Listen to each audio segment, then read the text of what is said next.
There we go. We good. Yeah, because Instagram cut you off for I an know. hour. Yeah, I know. I was on. I was on here last week. It did the same thing to me. Yeah, it's going good. Yeah, it's all good. I see a lot of the homies pulling up. What's good? Yeah, man. They was into the conversation, and I know, man. It was getting good, man. I hate when they cut it off in the middle of a good conversation. Like, what was we talking? What was I? I said, what was I talking about? I forgot. Oh, the shots. You said how many shots per day did I get? Yeah. Something like that, right? Yeah. No, I was saying,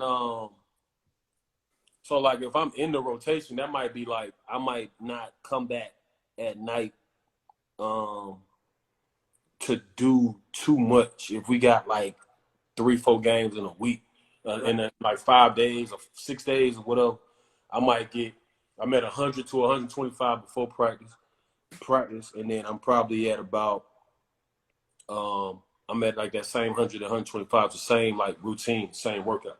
Mm-hmm. So if I was in the rotation, I might come back at night, cold tub, lift weights, light weights, hot tub, steam room, something like that. If I wasn't in the rotation, like if I wasn't playing, if they wasn't playing me, we getting that 120, that same 100, 125 up before and after practice. Mm-hmm. So what's that? Where we at with that? That's what, like so like 250 or something like that. Max 250. This shit, and I'm out of here. Don't get me to do no motherfucking counting. I know, man. I know. We on this and we on this wine over here. I'm on this punching shit. Yeah, I don't know. 1 + 1 is 30. My quarantine math gotta be terrible. So so I'm at like 200 to 250 before and after, that's just before and after practice. You know what I'm saying? That's all different kind of shots. And then if I'm not in the rotation, like I know a few of the homies used to, that follow me back then. I would go back to the gym at night and just get on the gun machine and get like 500-600 makes. Because I had nothing else to do. So I'm like, if somebody, God forbid, get hurt, I got to step right in and get ready to get busy. You know what I'm saying? Right. Yeah. So like I would go back in there. So we talking about if I'm in the rotation, we talking about at least 250-300 makes a day with just whatever. Not in the rotation, we at like 700-800. You know what I'm saying? And I always be like, look, bro, even when I was at Tech, it was a little joke I used to have. It wasn't like accurate because of course I respect education and everything, but I used to tell the homies when they wouldn't come in the gym with me at night, like, oh man, like they're like, bro, you was at the gym? They had the freshman gym. It's like we call it the sweatbox at Georgia Tech. And the on campus transportation system stopped running at a certain time at night. So I would be in there. Georgia Tech workouts with me was like I was a whole different like thing. I don't know what I was like. I was so locked in, but I used to tell them like, look, man, why you ain't come to the gym? Man, but I'm like, hey man, look, I ain't here to be no engineer, bro. Like I'm gonna get my education, but I ain't here to be no engineer, bro. What's up, bro? We got a hoop. You know what I'm saying? Hoop, right. Yeah. So like I used to have to leave the gym and call like the campus police to come get me like an escort. Back to my dorm because it was too far of a walk. Like if you know about like Georgia Tech and the gym, like right across the street is like Turner Studios where they do like inside the NBA and all that. Like, oh, word, that's crazy. Walking directly across the street, like if you cross over, I think that's Techwood. No, it's not Techwood. It's I think it's 10th Street or State Street, something like that. You walk across the street, that's what that is. But that was like a 30-minute walk to my dorm. Oh, so I did that a couple times. I was like, I can't keep doing that. Right. Hey, I see KD in here. What's up, Kev? I'm talking about you. Yeah, KD and my little cousin Jalen. What's going on, boy? Yeah, KD. I'm talking about you, bro. All good stuff. My brother right there, man. Love that. Facts. But yeah, man, it was a whole. It was a process, man. But them OKC years was special. You know what I know? Like, I want to know because people always ask, like, "Yo, who's your toughest person to guard?" I want to know that, but I want to know who was your toughest person to guard that wasn't a superstar.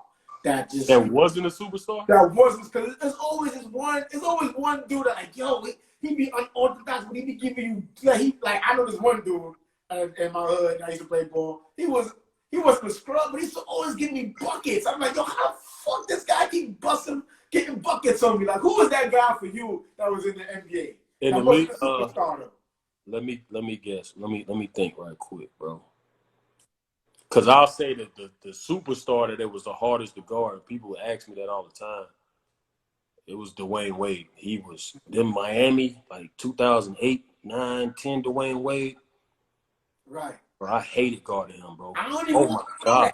I could, but I know. I'm going to tell you. I'm just going to say it because people probably because I know people be asking you that. Who's the hardest? People going to ask that, yeah. I want to know. Shout out to Dwayne Wade. I want to know that. I couldn't hide from D-Wade because they had LeBron. They wasn't going to put me on Bron because I was the only two guard. And they was like, I'm trying to put you on Mario Thomas, but he's going to put you in pick and roll all night. So every time I played Miami, I was like, if I come off the bench, I can guard Ray Allen. Right. That's hard as hell to do anyway. But I know I can score. Like, you know what I'm saying? Like, but I was like, man, I want to guard Ray because he's one of my favorite basketball players ever. D-Wade, man, it was like, that shit was a nightmare, bro. Excuse my language, bro. That shit was... shit. No, I would say probably that wasn't a superstar. It's a couple dudes, and they the homies too. Mm-hmm. JR the homie for real. JR Smith. Oh, JR Smith, okay. Yeah, because JR, man, I hope JR come in here. Hey, somebody tag J. Hey, somebody go get JR Smith. JR, that's like my bro. I love J. That's the homie for real. Like, but JR, like, since we was at like Nike camp growing up and all that. But JR, like, when he was like in Denver and really New York, like, JR didn't care. Like, he don't care. Like, he would take any shot, and they used to just throw him out there like, if he on, he on. If he not, he not. You had to just pray he wasn't because he was so athletic. He can get to the rack, but then he was one of them like deep range off the dribble guys. Right. So if he caught a rhythm on you, he'd give you 20 in a quarter. You know what I'm saying? Right. Lights out. Yeah. Like, and then especially if y'all both off the bench. You guarding a dude off the bench that can give you 20 in the quarter. If y'all lose, they're like, they're looking at right. Your man had 20 off the bench, bro. Like, what are you doing? Like, so him and Nick Young. Nick Young was like that too. Ooh, they didn't care. Word. Yeah. Word. They didn't care, bro. They was rough because when they come in, they in there to score. They not in there to rebound and all that stuff. Like, they coming in straight to score. Right. So they running every single play for them when they come in the game to see if they're gonna be hot. You know what I mean? Jamal Crawford was like the god of that. Yo, Jamal Crawford, B. Yeah, he was Jamal Crawford is. I hate it about Lou Williams, my bro. Lou. Yeah, them dudes like they come in and they come in and it's like straight to it. Like, they are in the game for one reason. They going straight at you. They gonna run every single play at you. And they trying to get 50 off the bench. So, yeah. It's like how can you guard? It's not even guarding the person. It's guarding the mentality. How can you guard the mentality of somebody that want to go out and get 50 in like 2 minutes? It's hard to guard somebody like that. Them the dudes those are the guys that you gotta be worried about. Especially if you have to match up with them. Especially if y'all coming off the bench at the same time. The dudes is trying to come at you, bro, early. Because they don't have they know, like, the team is like score. Like, once Avery Johnson told me that, and I know some of them would say that about me too, probably. Avery Johnson told me, because I knew he was a defensive coach. Right. You know what I'm saying? So I love Avery. Yeah, Avery was like, because he challenged you. He don't let you off the hook. I like coaches like that. I like being coached like that. I used to like being coached hard. You know what I'm saying? So I was like, yo, I'm trying to like really lock in defensively. You know what I'm saying? He was like, I see what you're doing. We had lost maybe like 4 out of our last 6. We were young. We wasn't that good. They had just came off the 10-72 year or whatever. And Avery was like, yo, holler at me after practice or something like that. So I go in his office and he was like, hey, look, I know you trying to be the best defender you can be. And you being effective, if you look at the defensive efficiency numbers and like the plays I was making, but I wasn't as efficient offensively. I wasn't even taking as many. I was not even efficient. I just wasn't taking shots. Right. Because I was putting all my energy on defense. He was like, look, man, I need you to score, man. Because some of these people we thought was going to be that, they're not doing it. I know you can do it. I see you in the gym. I see you in practice. He like, be efficient on defense, but try to score 30 every night. I was like, oh, okay, cool. Oh, wait. What team is this? This is New Jersey net. This Okay. is New Jersey net. Yes. Yeah, so that was like, you know, but those guys with that mentality, tell me, boy, it can get rough for you. So what's one of your most fondest, as a two-part question, what's one of your most fondest memories in the NBA? And what is one of your most unfavorable memories in the NBA? So what's one of your fondest and what is your most unfavorable memory in the NBA? I'll say my most fond, individually, Jersey, when I had like 42 or so, I had like my career high in Jersey. Yep. No, yeah. That was Avery Johnson, like shoot the ball, boy. Shoot the ball, man. Probably that's one, and then but overall, probably when we went to, it's like this is both, like this is the best and the worst. When we went to that team we went to the Western Conference Finals and we lost to the Warriors. But just being in the playoffs like that, like being involved in the playoffs that deep on a team that was a championship contender. Right.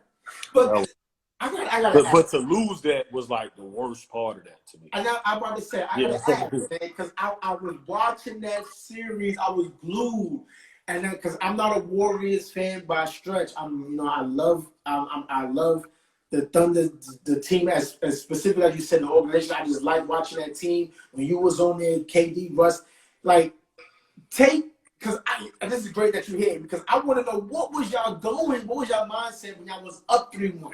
Because I'm here like, yeah, man, fucking Thunder got it. Yeah, give me my money. And then y'all lost that game. I'm like, we still got it. Y'all lost that game.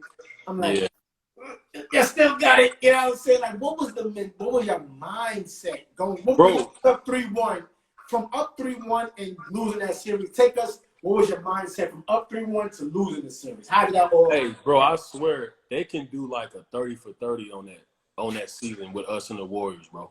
It was crazy because it was a lot of drama with us. We didn't know, like, it wasn't really me because me and KD was like different. We didn't really even talk about free agency like that. We going to find a lounge after the game or after practice, kick it. You know what I'm saying? Vibe, talk about life, all that kind of stuff. But it was in the air that he was really about to be a free agent for the first time, and nobody knew what he was going to do. Right. So that was just in that, you know what I'm saying, outside of the team. That shit was like bigger than anything. You know what I'm saying? That was looming over us. But we were so tight-knit that it wasn't really affecting us as a team. Right. He wasn't in the media saying nothing crazy. He showed respect to the team and to the city and the community. You know what I'm saying? Right. And then you had the Warriors that was on that had historic year, being 73-9. They swept us. I think they beat us all in the preseason. Then they beat us like 4 or 5 times in the regular season. But we never ever felt like we couldn't beat them. It was weird, bro. Because when we got the Oakland that first game, and this is when I said they taking us light, and it's the Western Conference Finals. I told the team, I was like, bro, if you look at it, the seats weren't even filled up until like 6 minutes to go in the first quarter. Right. Game 1. I'm like, they think it's like a game, bro. Like, we won that game. You know what I'm saying? And it kind of woke people up. And then I think they felt that too, because we was figuring them out as we was going, but we just had to really lock in. You know what I'm saying? And we got up 3-1, and then we had a couple knick-knack injuries or something like that. We kind of just fell apart, bro. We fell apart, and then the Warriors smelled. But Clay had that game. We should have closed them out game 6. Yeah. Clay hit 11 threes. 11 threes. Oh. But I tell people, like, Steph, my brother from Charlotte, like, 100%. And I'm like, you got to guard him because he can do everything. Like, you got to have a different mentality to be able to stay up and guard him all. Like, you got the energy you got to have because he open when he get the ball. You know what I'm saying? That's what he thinking. He don't care. Right. But Clay like that too. But I like Clay 6'7". So Right. he's raising up, bro. Uh-huh. He raised up on me. Like, I got in the game. He raised up on me. I was on him before the ball came. So I could have stole the ball probably. Uh-huh. I was so focused on being in his face. And when he caught it, it was like he got – and that's just, as a shooter, I love – Clay one of my favorite shooters ever. And it was just crazy because when he caught the ball, I was like, this shit going in. And I'm in his face with both hands, bro. He already hit like 9 threes. You know what I'm saying? Right. But when he caught it, I was like, this shit is going in, bro. Like, I just know what kind of vibe he on. He don't see nobody. Right. He just shoot. I'm like, bro, I'm 6'6", bro. You an inch taller than me and shot over me like I'm shooting over my little boy or something, bro. He didn't care. Like, I mean, I was like, that's going to be the X factor. You can't guard 11 threes. And one guy can hit 11 threes and you beat that team. Like, right. That team that's that good. Right. So what was your mentality like? Because I know when people look at 3-1, the percentages wise, it's like, okay, we got this. Like, did y'all feel that y'all had it, or did y'all like? Well, I want to know. Like, take me. It's like describe to me. Like, I'm in the locker room with y'all guys. Like, yo, we about to take these motherfuckers out. We got it. Like, what was the feeling up 3-1, then losing that semi? Because I tell you, yo, hey, listen, B. I ain't gonna disclose the amount of money because my wife is upstairs. But I don't want her listening right now. But yeah, I was like, Thunder's winning this shit. They going, taking this shit. And then I was like, yo, what happened, man? I know people want to know. Nah, man, we fell apart, bro. We fell apart. It was messed up, bro. You had to be like, I mean, it was honorable for us to get up 3-1 against them because they were like at the peak of their, like, without KD, like they was at the peak of like they run as that Golden State team. You know what I'm saying? Like, everybody was locked in. They had supreme confidence. It was a well-oiled machine, bro. Like, it was no doubt about that. So for us to have them on the ropes like that, I remember telling people, like, because we didn't get too excited being up 3-1. Like, we was like, we need to close these folks out tonight. Right. You know what I'm saying? Like, we got to get it done. We don't want to go back to Oakland, bro. It's hard to win in that building. Hard. I played in that building. We was bad. It was still hard for good teams to beat us in there.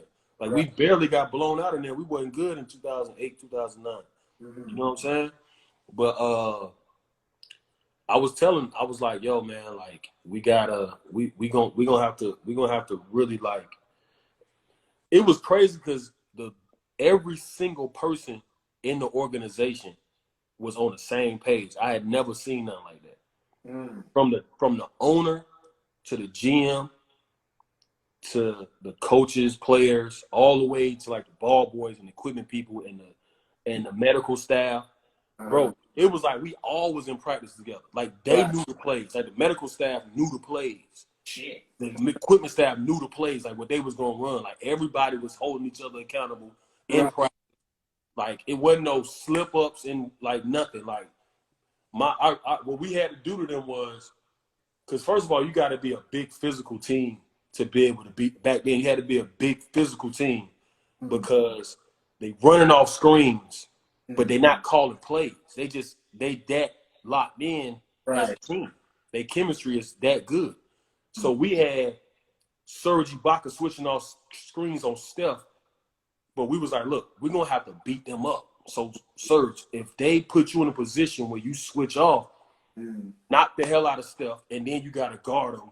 Right. Half court up. We're going to have your back behind you. Just make sure if he hit 8, 9 threes, we're going to lose, bro. Funnel him to the back. Like, it was like that kind of locked in, but the ball boy would tell you that. You came off the court. You know what I'm saying? Ball boy, right. It was a whole different type of like focus, man. And it was It was fun though, because every game and every series was like that. It was like that against the Spurs. You know what I'm saying? It was like that against Dallas in the first round. Like every series was like that. Right. So I want to like, because you got players like you got legends that haven't won championships, right? Then you got like scrubs that have won championships. So for me, like just asking you this question, like if you would have won a championship in your career, how do you think that would have? Do you think that would have motivated you to continue to keep working hard, or would you have got lackadaisical? I got to win shit. Fuck it, I ain't got to do shit. How do you think? Nah, man, nah. Championship? How would you have felt? For me personally, nah, that would have been more motivation. Because I would have came back the next year like, yo, we got to win another one, bro. Like, everybody would have been like that. Like, we got to do it again, bro. Ain't no resting on no laurels. Because that would have been the beginning of the Thunder legacy, I feel like. Right. You know what I'm saying? Like, who knows? I don't know. KD leave after we win a chip? I don't know. You know what I'm saying? But if he don't leave and everybody come back, we could be the favorites to win again. Right. You know what I'm saying? Like, it's going to be another battle with them. I feel like, obviously before, Kev left, like, I was like, man, this could be like another 3 or 4 years of this against these people. Against these, right. It could be like the next, like, dynasty, like Western Conference, like, battle. You know what I mean? And like I said, like, even with Kev, like, with him leaving, like, it wasn't, like, for me, I told him, like, the day I found out, I was shocked, but I texted him and said, look, bro, I said, you my brother, dog. Like, whatever makes you and your family happy and your legacy, go ahead and do it. This is basketball, bro. Right. End of the day, bro, I'm going to love you regardless. Like, I want you to be successful. I don't look forward against playing against y'all asses. But, right. I'm like, man, you got to make the right decisions for your career and your family. And I'm all for player mobility. You know what I'm saying? Like, ain't nobody, we get drafted. Guys are in the same organization for 7 years. They number 2, number 1 picks, and they never win. Right. You make a lot of money, but you never win. And by the time you leave, you might be on the back end of your career. You might have suffered some injuries, and you're never the same player. Right.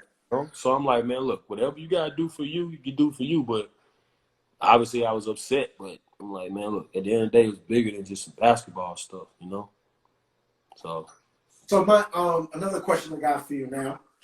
I want to get into like some nitty-gritty questions now. So this is a 2-part question.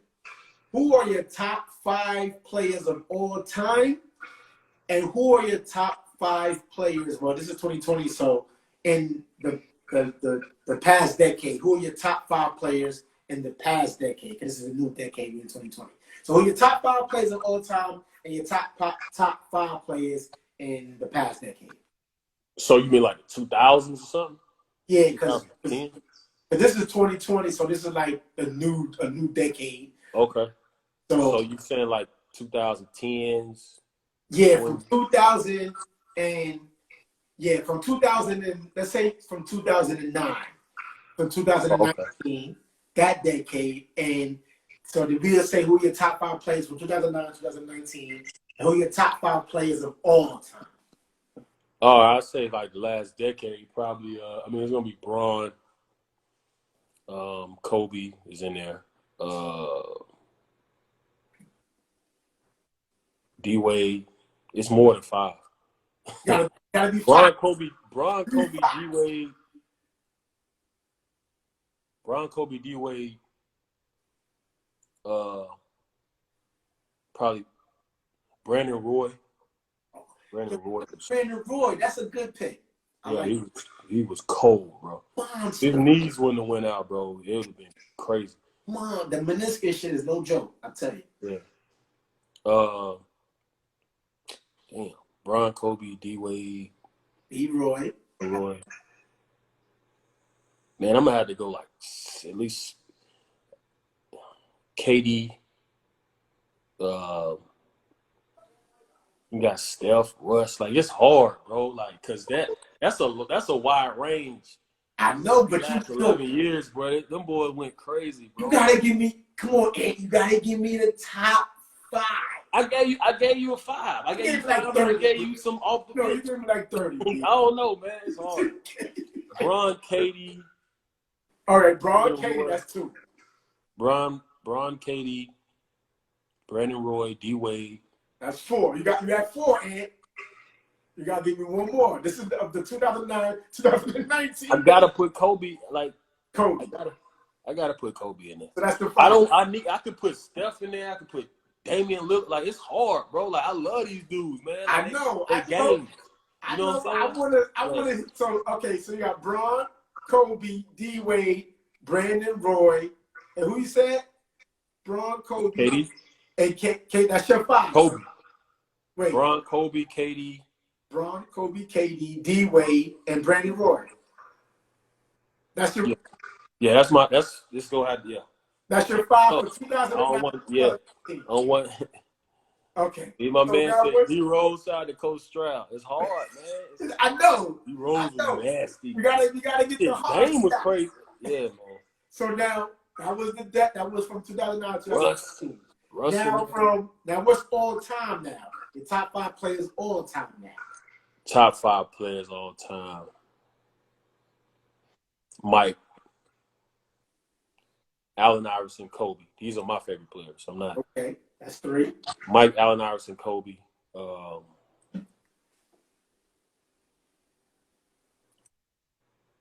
Man, this should be changing all the time, man. The last 2 be rough.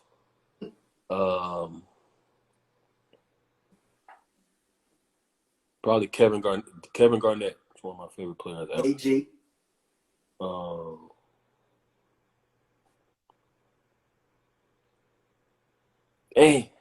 Mike. 4. AI, Kobe, KG. Man, I probably gotta go with Shaq, bro. Okay, that's a good 5. Yeah. That's a solid 5. Yeah, I can put that 5 on. Yeah, that's crazy. That's crazy. You know, because I be hearing people's lists and all of that, and I just think that sometimes people go with like the cliche answers. They're like Mike, Magic, Bird. You know, so I be like, yo, sometimes I just think that people give these answers because it's a politically correct answer, right? But if it's like how you said, it's my favorite player. It don't matter if you. That's me, man. Like growing up, I gotta go. You know what I'm saying? Like right. I would love to put Tracy McGrady and some of these people I watched growing up, but right. I gotta keep it a beam, man. Like, you gotta keep it a beam. But people that you genuinely. I would never leave Allen Iverson out of my top 5. Nah, shout to Bubba Chuck. Shout to Bubba Chuck. Facts. Shout to Bubba Chuck. You know what? I got another question for you, man. Like being in the NBA, right? What is if there was one thing that you would change in your path in the NBA? What would it be and why? Or you may not even want to change anything. But if you did have to change this part of it, what would it be and why? What would I change about my playing? Just anything in the NBA or not even NBA or anything in your path or I'm gonna keep it NBA. Just keep it. I wouldn't say change, but even though I was locked in. Young. I mean, honestly, bro, I don't think I would. A lot of stuff happened that was out of my hand. Mm-hmm. I don't really look at what I would have changed. You know what I'm saying? Like I was locked in. I ain't take it for granted one day. Mm-hmm. You know what I'm saying? But I would now. You know what? I would have did different. I would have took like lifting weights and like working out early, like when I was young, because I never really liked lifting weights or working out. Right. That's probably why I was skinny like my whole life, which is cool with me, because I was like, as long as I'm in shape, I don't care. Until I started getting like little nagging injuries, groin, hamstring. That's when I realized the importance of like weightlifting, like calisthenics, like just a bunch of like yoga, stretching, just strengthening my body. And I know I'm talking about OKC a lot, but they definitely had the best medical staff and training staff I had been a part of. But how to assess you, I had never experienced that. and that helped me out a lot. That helped me out, and it changed my mindset because I started doing stuff on my own, and I was seeing how I was coming back from injuries faster, and I was doing the off season, so I was in better shape than I would have been in the past by just taking that more serious. So that's just a physical thing.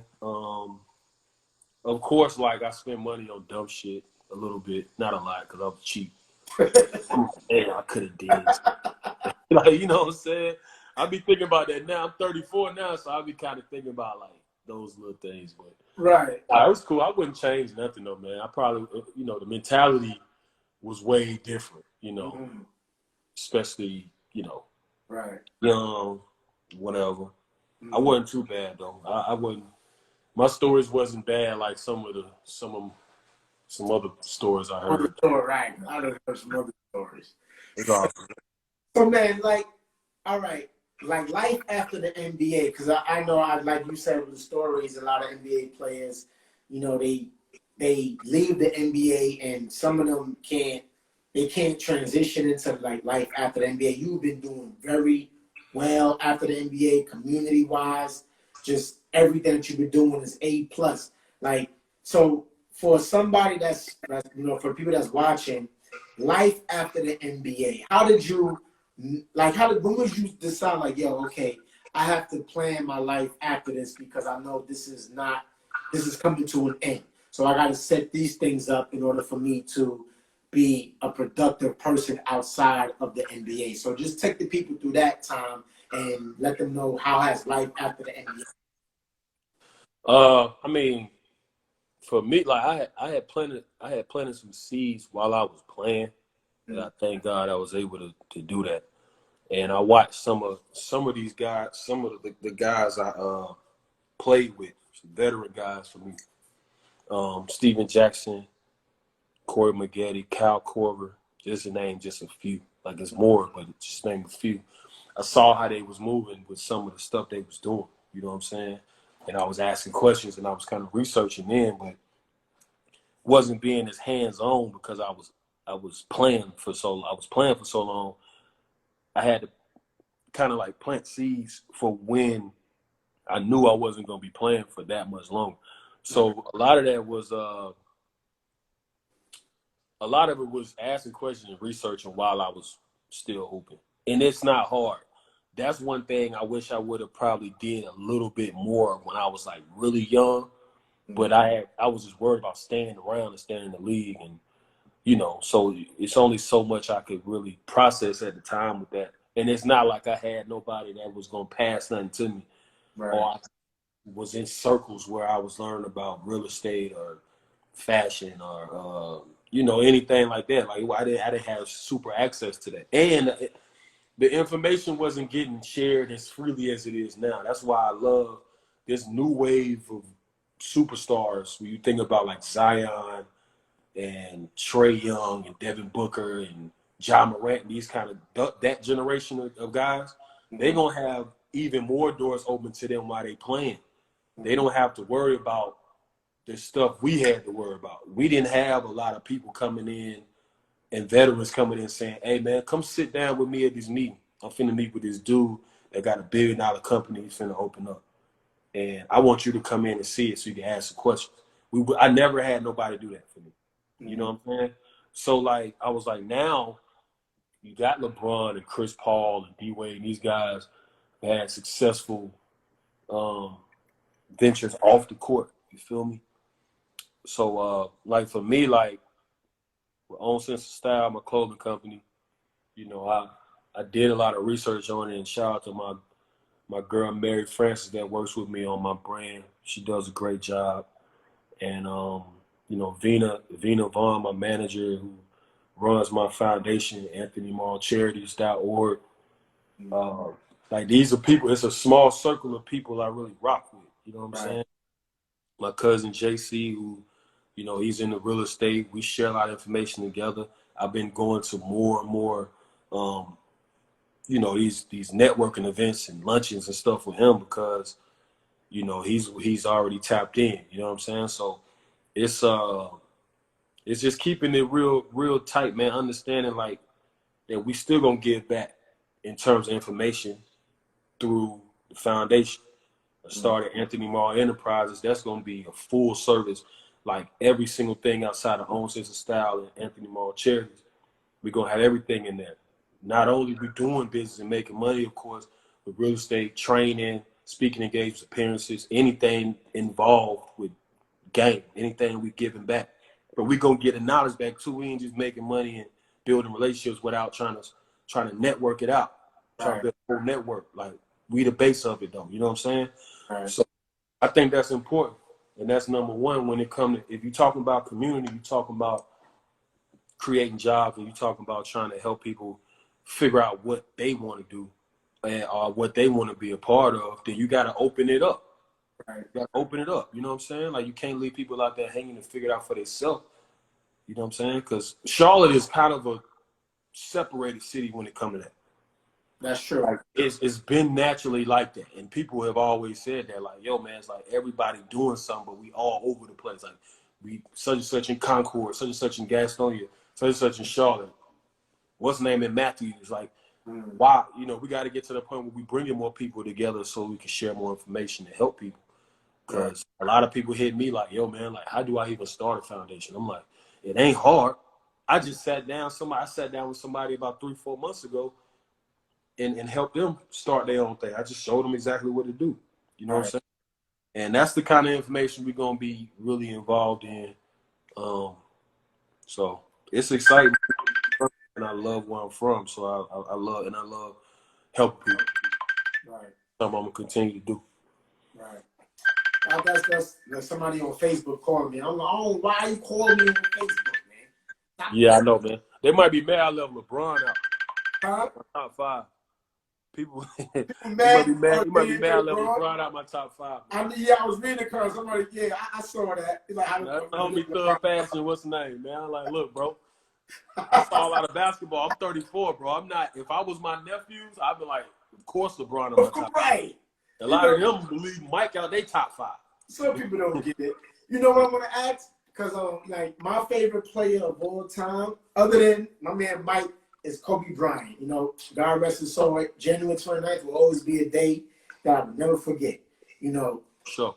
I want to know, you know, for you, playing, you know, in the league with Kobe, is 2 questions, man. Like, what, like playing with Kobe? How was it playing with Kobe, and hearing about his passing and his daughter passing and all the others that was that passed in that helicopter crash? How did that affect you when you heard that, and what was you doing in that particular time? Yeah, I mean, first of all, like I said, he in my top 3. Like, like Mike, him, AI. It ain't no Mike's number 1, but always, you know, between him and AI for my number 2. And I mean, he was a hero of ours. You know what I'm saying? Like, we always like think about. I actually got to see Kobe. You know what I'm saying? Like, more of his life than I saw Mike's. Right. Because I was really young. I was like, when Mike got drafted in '84. I was born in '85. So we didn't really get to like really understand who Mike was. So we were about 7 years old. Like how good he was. Right. That might have been like '92 or something. We watched Kobe at Lower Merion. We watched all of his years in the NBA, all 20 years. We watched his entire development, changing jersey numbers, like the ups, downs, everything. So I felt like I had more of an affinity to how his career was, because I saw everything. You know what I'm saying? Mike from North Carolina, so he's always under. You know what I'm saying? Bro, trying to get on the show. He's trying to call and he's on this is Facebook Live here. And he keep calling like, stop calling. I can't. Nah, it's all good. It's all good. But nah, it was rough, man. I remember we were in me and the homies was in Miami. It was one of my homies' birthday. We was at like this brunch spot. And it was a great day, bro. Like, we had just got there. We was hungry. They had like, you know what I'm saying? Like, it was a good vibe. And one of my homies was like, Malik was like, yo, man, you heard about Kobe? I'm like, in my mind, I'm thinking like, what billion-dollar company did he open now? Like, what has he done that's great that I want to look at? Right. He was like, bro, he dead. I said, what? And it was like TVs behind us because we were sitting on the patio area of the spot. Mm-hmm. Turned around, it was on like CNN, and I saw it come across, and I was like, I mean, it changed everything. Like the whole trip was different. We had a good time, but it was just different, man. And, man, I felt it was crazy. I mean, that next 2 or 3 days was just randomly crying and heard about, just so sad to see his daughter pass with him and the other families that was involved and seeing how it happened, man. It was terrible. I couldn't imagine that. And it's just you never think anything like that would happen to somebody. You think about Kobe, you think about like a grinder, in shape, always like locked in, like just you think he'll live to be 115 years old or something. Right. You know what I'm saying? Like, so to see how he went out like that, it's like, damn, like he seems like one of them people. Some people just feel like they immortal while they're here. Like ain't nothing gonna ever happen to him. But it was really sad, man. But rest in peace to him and his daughter and everybody involved. But his legacy will carry on, man. It really hurt me to see some of them young boys I saw a lot of them young boys that was toe up. Trey Young and Devin Booker. That's their Michael Jordan. Mm-hmm. You know what I'm saying? Like that's their Michael Jordan. Right. Yeah, they don't even, I'm sure they don't even, like they love Mike. They know Mike is great, but they like, yo, we seen Kobe. You know what I'm saying? So it was definitely unfortunate. I'll never forget that day, man. It was definitely like I don't know if I'm gonna ever look at Staples Center the same when you see that 8 and 24 on the court like that, knowing that was his canvas. Basketball was his canvas. That man was a genius. He was the great artist, and he retired and won a Grammy. Who the hell do that? Right? Who you know that motherfucking Grammy? Yeah, that's different. You get both your jerseys retired. You win a Grammy when you win the Grammy. You had a most perfect speech after your last game and score 60. And you put the mic down, right, and walk off the court like that. That shit is like. That's like movies. That's storybook ending. It don't happen for people like that. I don't care. Even for the greats, it don't happen like that. Right. That's true. You can't walk away from the game like that. Like Allen Iverson, one of my favorite players ever. His career didn't end like that. I would have loved to see that happen like that. Mm-hmm. Mike's career didn't end like that. He went to Washington after. Right. And it wasn't the same. You know what I'm saying? He was good. He was great. He was making a point.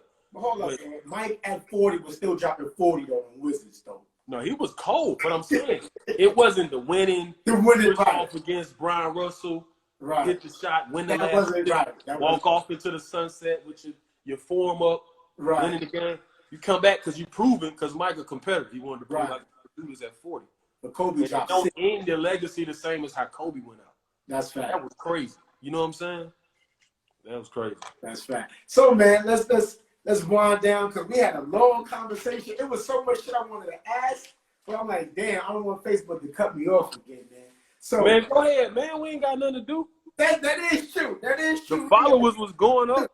All right. So since we're on the Kobe, right? The Kobe aspect of it all. Yeah. So who would you pick, right? Mike, Kobe, or LeBron? If you had the last shot to take, who would you pick? Mike, Kobe, LeBron for the last shot to take? And who would you pick as far as having, and who would you pick as having the career? Mike, Kobe, or LeBron? And who would you pick for taking the last shot? Mike, Kobe, or LeBron? Last shot, I'm going with Mike. Going with Mike? And it's close between, and nothing against Kobe or LeBron. It's a close with Kobe because Mike and Kobe were like, they didn't care if they missed the game when it right. I mean, they would be upset, but you got to be like, they was hunting that. Mm-hmm. Like, they was hunting. Like, they wanted the last shot. You know what I'm saying? Right. So, like, when you think about, I don't know if you remember, like, them kind of dudes is different, bro. Like, Damian Lillard got that. Damian Lillard got that. I'm not comparing him to Mike and Kobe or But Bron. the mentality, right? I got He you. got that, bro. He hunting them shots. Mm-hmm. You know what I'm saying? When he hit that shot against Houston a few years ago to send him to the Houston house. Against The first Thunder. one, not yeah. Yeah. If you look at how he was coming off that screen, bro, I was like, bro, he didn't want it. He wasn't thinking about nothing else. He knew that shit was going in before he even got the ball. Mm-hmm. You know what I'm saying? Like, you gotta have, like, that's a different type of mentality to have. And Mike had that. I saw Mike do that my whole life. So I was, and Kobe too, don't get me wrong. Right. But it's the same thing. Now, in terms of you said who am I? Like, what was the second question? That's a last shot now. As far as career wise, who would you have in for career wise? Who would you rather take career? Like, you mean like to start a franchise or something? Not even to start a franchise. I would just say, like, because for me, I'm just gonna say personally for me, like I grew up watching Mike and Kobe, obviously because Mike was my favorite player. Then watching Kobe became my favorite player. Then seeing LeBron. But me, honestly, I would rather have like a Kobe career over than a Mike career. Some people would say they'd rather have a LeBron career because some people compare LeBron. They say he's combined with Mike and Kobe and sprinkle of magic. So there's different of opinions of as opposed to who career somebody would rather have. Like me, I would say I'd rather have a Kobe career. And that's just me. You know, even though he had less rings than Mike, but I just think that in his era and who he played with and what he came out of, like I would take a Kobe career. But I want to know who career would you, if you had a career path to take, who career path would you take? Let me see. It's gonna be between Mike and Kobe again. Mm-hmm. You know what I'm saying? I guess in terms of legacy, because you know one stigma Kobe had, which was stupid to me even when I was a kid, was that they always gave Kobe they always kind of gave Kobe shit because he had Shaq. Oh, I knew. And they was like, that's cheap. Right. You know what I'm saying? I'm like, bro, right. How do y'all do that to him? But at one point, Scottie Pippen, they were saying was the second best player in the league. In the league. And he's in the Hall of Fame. And one of the best defensive players. Like, he had the same thing.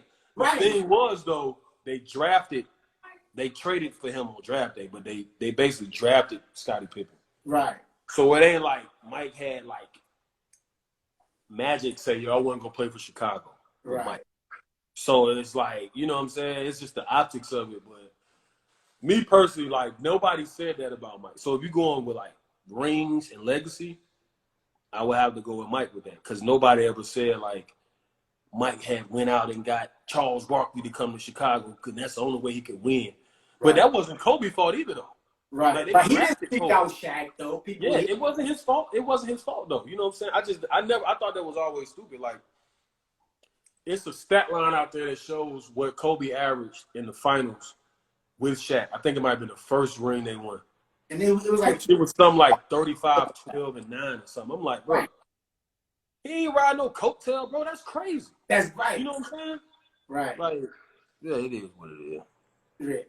When you read the comments, Scotty comments.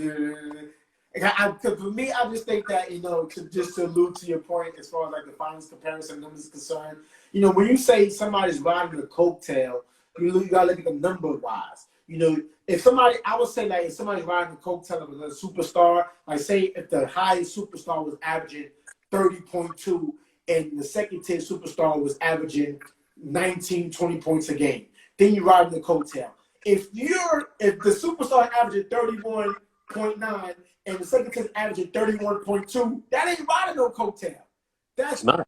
Both are equal as important to winning this shit as anybody else. It's not. It's crazy because that year Mike retired. When Mike retired, the first year after he retired, they won more games. Scottie Pippen averaged like 25. Like, right. That's crazy. You know, that's the only thing on that side. But Mike came back. They started back winning championship. Right. So it's like, all right, he's still the same. You know what I'm saying? Right. But Kobe won 2 without Shaq. So right. It's close. But Kobe had, you know, a great supporting cast, Paul Gasol. You know, so it's like when you win the league, it's like you gotta have a good supporting cast. Yeah, you gotta win. Because people just always automatically think that, okay, you know, when you win the league, how LeBron, and I always allude to this point that LeBron did something masterful in the league because when he became a free agent, he was just that, a free agent. He pick and choose which team he wanted to go to, had discussion, and put that together. I mean, this stuff been going on since the 70s. When you had the 60s, 70s. Look at the Boston Celtics team when they had all these Cousy, fucking Russell. What's his name? The shit. What's his name? But anyway, Wilt. That like Wilt left. Got traded or something. Yeah, but that was a long. That was for my. I don't want to get the OGs stirred up if I started mishandling. These teams been put together since back in the days. You know, so it's just crazy when people back to that point. People say, "Yo, Kobe couldn't do without Shaq" and shit like that. That shit just in one ear out the other ear, kind of that shit. Yeah, it don't. I mean, like everybody had like them Boston Celtics teams was not fair. Like that shit was crazy. So I'm like, yo, how much number one pick in 13 seasons? Like, yeah, it was kind of crazy, man. But I mean, it is what it is. Like the business side of it. I'm gonna say this because I'm seeing my people from Charlotte. They got misinformation right now. So they're talking about that trade with Vlade Divac and Kobe. I just want y'all to know that trade was made way before the draft. The draft, right? That he was never coming to Charlotte. I've heard that from plenty of people, and I saw like some credible reporters talking about that was one of the most foolish trades. It was like a top 5 foolish trade ever. I'm like, if you know, he wasn't gonna play for Charlotte. Right. You know what I'm saying? That trade was done already. Like he didn't, you know what I'm saying? Like he was never gonna come here. Right. But it would have been great because I was hyped when I saw it. What you think would have happened if Kobe would have came to the Hornets? What you think would have happened? I can't even fathom it, but I was excited because I was like, he looked like he could be like Michael Jordan, and he cold. Because this is what I'm saying. We followed him from Lower Marion, McDonald's Lane, all them air balls in his young career, and then the Fro Kobe went crazy. Right. And his whole career after that, 20 years of greatness, you know what I'm saying? Through the ups and downs. Right. I was like, damn. I don't know if we had our market wasn't big enough for somebody like him. Like he was destined to be a superstar, like a legend. Right. And I don't think, I just don't think that we would have. I don't think he would have stayed. Like it might have been like how Shaq left Orlando, how Alonzo Mourning left us and went to Miami. He might have been, I want to be somewhere else. He could have ended up anywhere in a bigger market, New York. You know what I'm saying? Something like that. Because he wanted to compete against the best dudes in the bigger market. I felt like he was built for that. But all right, shit. Hey, all right. Listen, we gonna go into a quick game right quick. All right, we gonna go into Aunt Morrow's faves. All right. So we're gonna start off.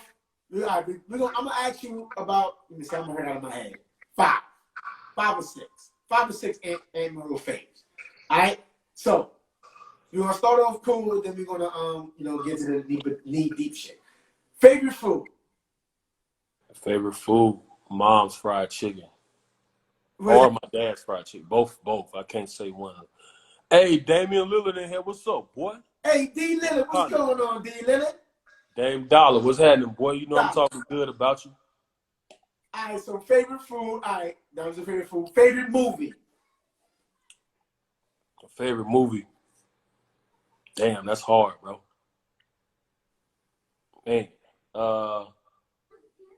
Man, I got more than one favorite movie. I'm sorry, bro. You gotta give me one, Ed. Come on. Come on, man.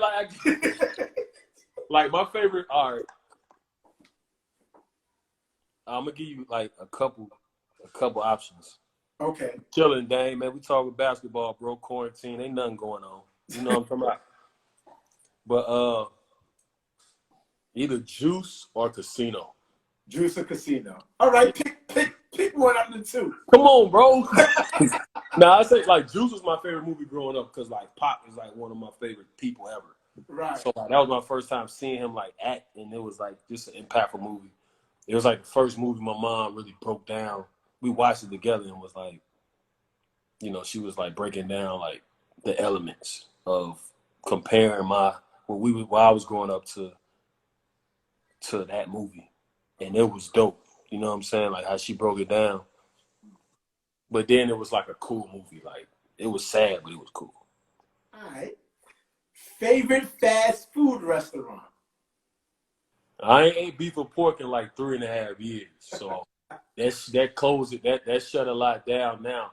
But if you from Charlotte, and they probably gonna be clowning me, but Captain D's is my favorite fast food restaurant. I don't eat a lot of fried food no more. They don't sit well with me like it used to. But if I need to indulge, I'm going to get a 3-piece, man. It's coleslaw. Nah, I fuck with Captain D's. Captain D's got some more right food. My wife, she fucks with the Captain D's. Yeah, they got some grill stuff, man. But when I get that cod, with the French fries and the tartar sauce, bro. You know what I'm saying? Shit hit. Look, shout out to Jonte Harrell, man. Charlotte legend, Charlotte Latin legend. I'm seeing a lot of them. Shamel. My bad, bro. Go ahead. Nah, you good. Yeah. All right, what is your, what I said, dad. Okay, what is your favorite, sport other than basketball? Football for sure. Football. Yeah. Okay. I only played like 1 or 2 years when I was really, really young. It's like 5 or 6 years old, like Pop One. Okay. But overall, though, football, like other than basketball, I mean, it's either on the NBA channel down here in the man caves, either NBA TV or NFL TV. Mm-hmm. All right. So what is your, I said 6, right? All right. What is your favorite genre of music? 90s for sure. Hip hop. 90s hip hop? Probably like the 70s for like R&B and stuff though. Or the 80s. Like the 80s into the 90s. Okay. And I throw that Anita Baker in a minute, bro. I'm trying. Oh, Anita Baker. Shout out to Anita Baker. Fact. But like 90s though, because I started really understanding rap music when I was like 8, 9 years old. 7, 8, 9 years old. So like Nas is my favorite rapper. Jay-Z, of course. Jadakiss. Andre 3000. Like when we got Outkast and Represent the South, Scarface, you know what I'm saying? Bone Thugs and Harmony.